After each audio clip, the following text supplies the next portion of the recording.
अंग्रेज भारत क्यों आए थे? जी हाँ, व्यापार करने हेतु। अंग्रेज भारत में व्यापार के लिए आने वाले अकेले नहीं थे। उनसे पहले ही मध्य पूर्व के व्यापारी तो यहाँ आते जाते रहते ही थे, और अंग्रेजों के साथ साथ डच, हॉलैंड के, फ्रांस और पुर्तगाल जैसे और भी कई देशों के लोग भी यहाँ भारत में आए थे।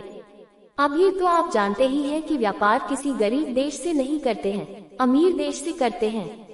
पहले अंग्रेज भारत से मसाले और हाथ से बने हुए उत्तम कपड़े खरीद कर ले जाते थे, लेकिन उन्होंने यहाँ की अत्यंत लचीली शासन प्रणाली को देखा और इसका लाभ उठाकर वे धीरे धीरे यहाँ के शासक बन बैठे।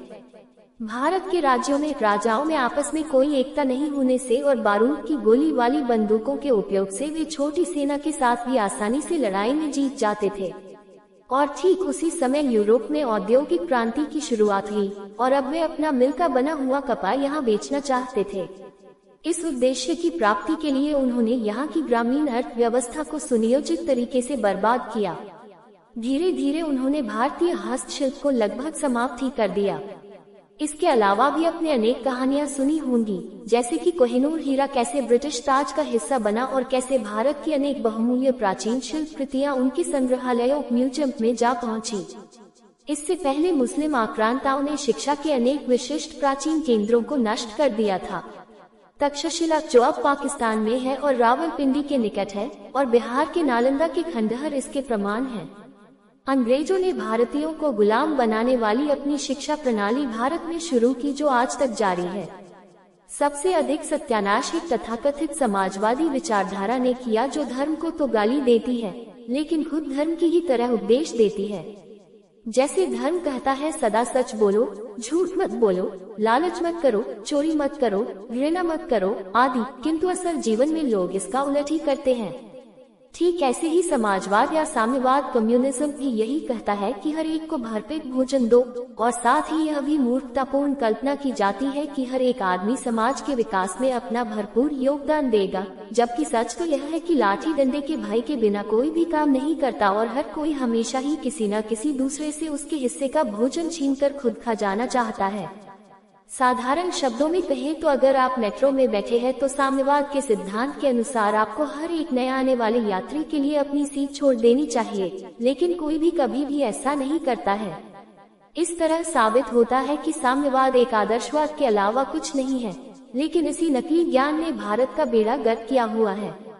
इस झूठ शास्त्र से प्रभावित होकर कुछ युवा आतंकवादी बन जाते हैं और भारत महंगी शराब पीकर लेख लिखने वाले साम्यवादियों का देश बन गया है, जो अयासी के लिए अपनी कलम बेच चुके हैं। दरअसल ये सोच विचार की गरीबी भारत के लिए सबसे बड़ा अभिशाप है। भारत अंग्रेजों का गुलाम बनने के पीछे कई ऐतिहासिक, राजनीतिक और आर्थिक कारण थे। इन कारणों को समझने के लिए हमें ब्रिटिश ईस्ट इंडिया कंपनी के आगमन और भारत की तत्कालीन स्थिति को ध्यान में रखना होगा। 1.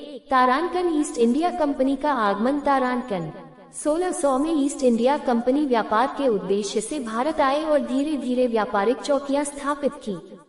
1757 के प्लासी के युद्ध में कंपनी ने बंगाल के नवाब सिराजुद्दौला को हराकर पहली बार भारत में राजनीतिक शक्ति हासिल की।